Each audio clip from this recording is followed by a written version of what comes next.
Alright guys, this here is my 5-gallon Betta fish tank setup that I'm going to be talking about and going over how I did it and what I used to do it today. So first off, I'm going to start talking about these plants that I have. Now this plant here, I got from PetSmart as well as the rest of these. And I mean, really you just gotta have live plants. It just makes everything a lot easier. It keeps the water parameters in check a lot better. And then this guy here is a crown tail beta that came from PetSmart as well. And then this tank actually came from PetSmart in a kit. As you can see, I don't really use hardly anything from the kit. And then that piece of driftwood. Most of this stuff did come from PetSmart, by the way. But this little top fin 5-gallon tank heater, it works really well and it keeps that temperature about right. And the best thing that I like about this tank is this top fin sponge filter that is good for up to 20 gallons. And as you can see here, it uses a top fin air pump as well. But most of this, like I said, this decoration here came from PetSmart, but I actually got this black sand from Petland.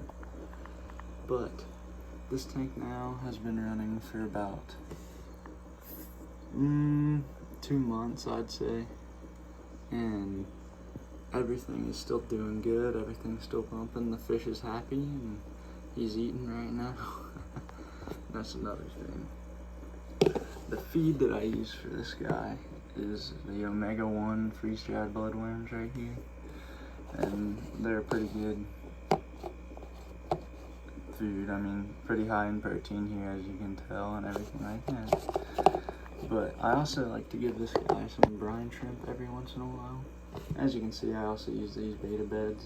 I've noticed with the 2 beta fish that I have that they really do seem to enjoy like this stuff to lay on and kind of cozy on and whatever. And I am planning on redoing this tank a little bit, but that'll be in a future video.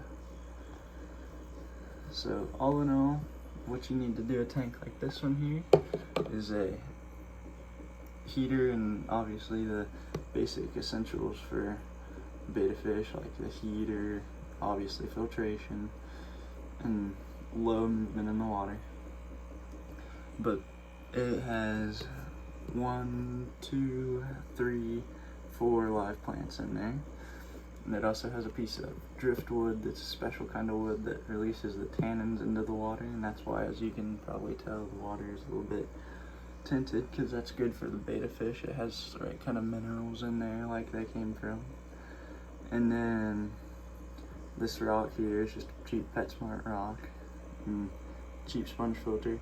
The reason I like the sponge filter the best out of any filtration for a beta fish is that A, it really doesn't cause much movement in the water, because as you can tell, this guy's not getting pushed around any, and it really does do a good job of keeping the water clean and everything else.